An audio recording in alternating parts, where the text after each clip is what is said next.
Hi folks, I hope you're all well and enjoying the weather. Really nice out there. It'd be nice to get out there and get some sun.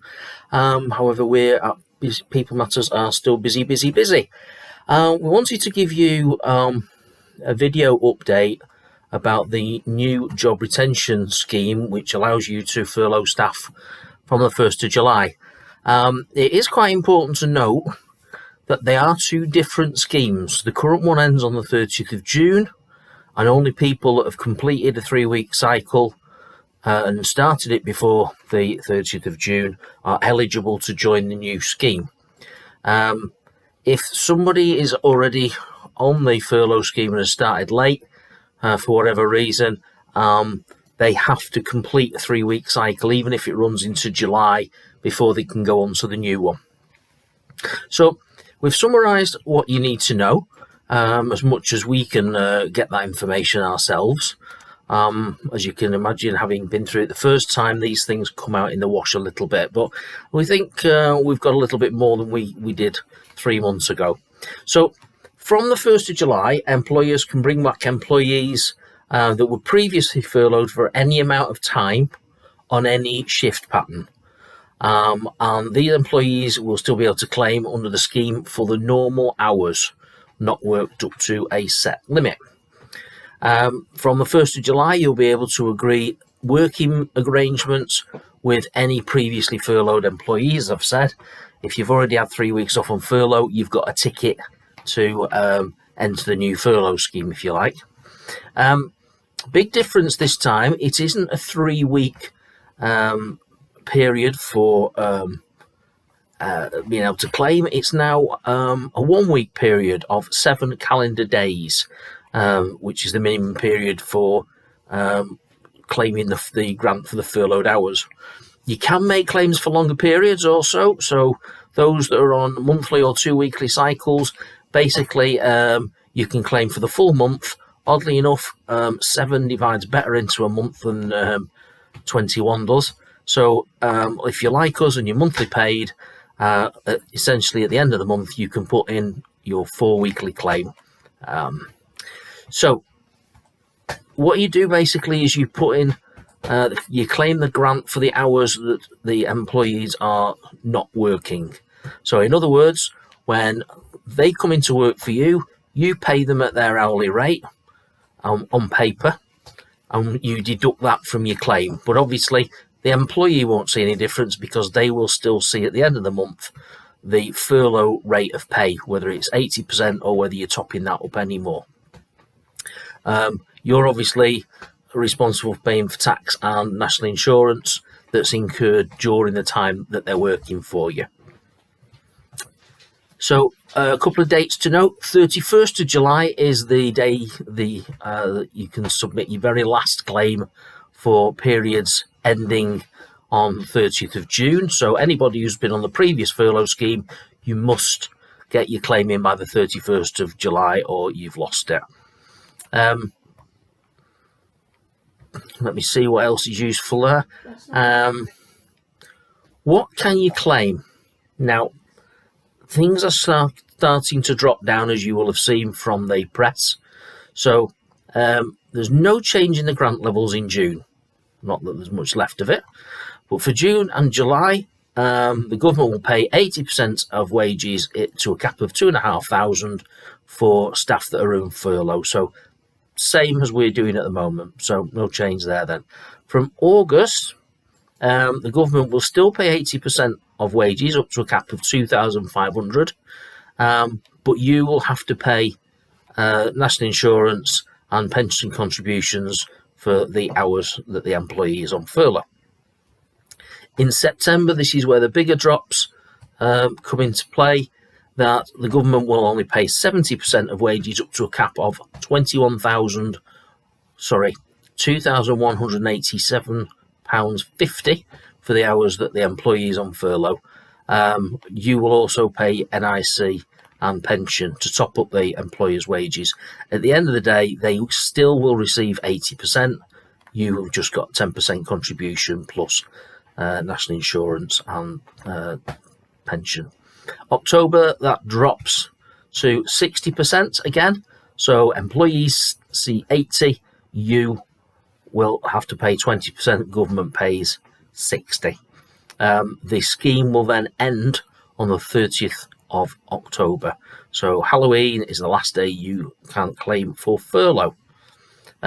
Obviously, throughout all of this process, you can still top up your employees' wages to 100% if you want to.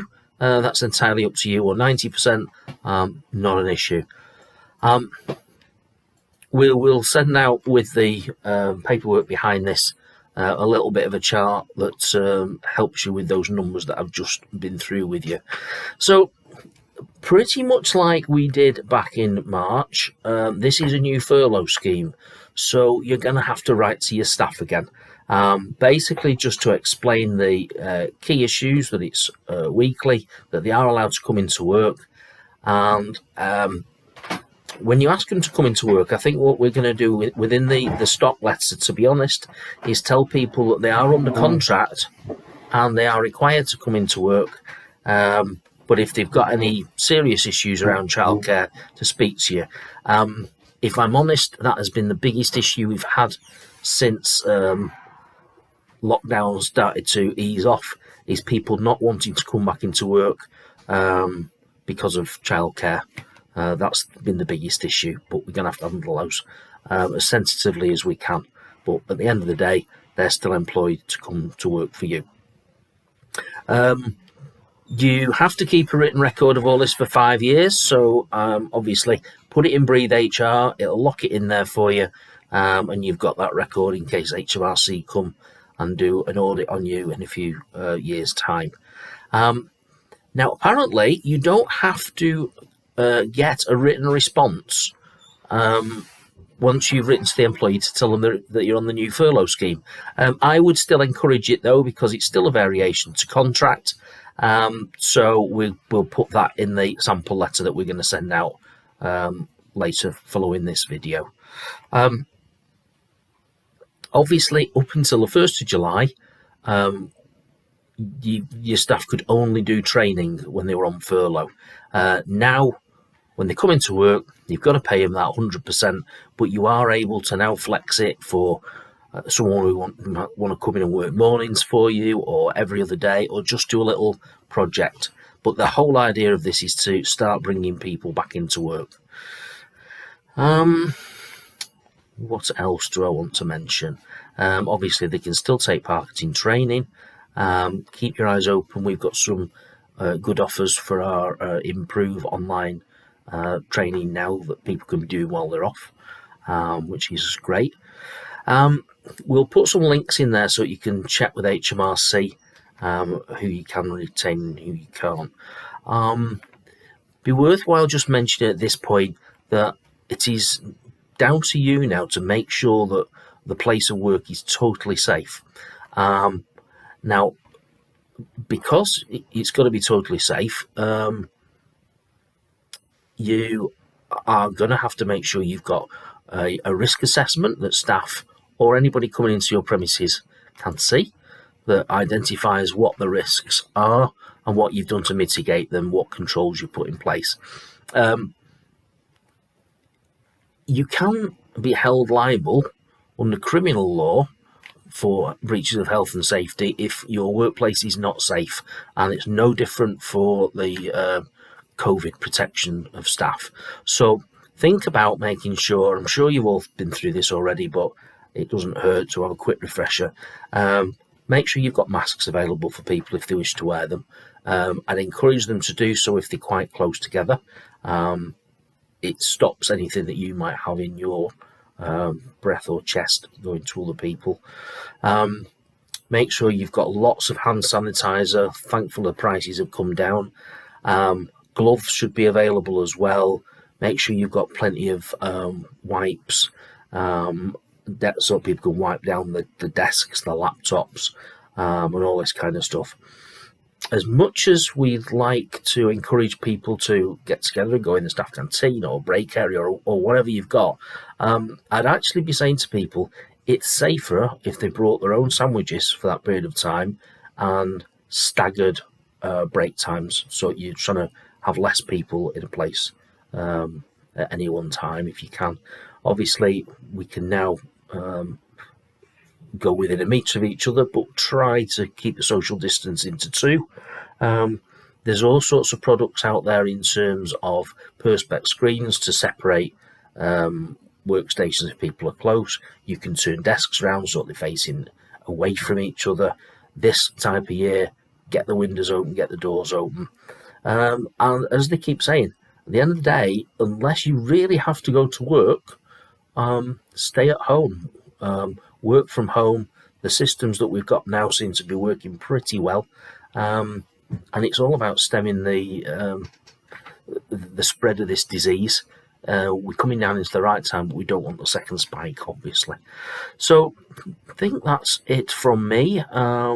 If you want anything, you know where we are, 0161 738 1808 or inquiries at peoplemattershr.co.uk. Speak to me, Jen or Samantha, if you've got any HR issues, if you need any issues around breathe or support, speak to Alex.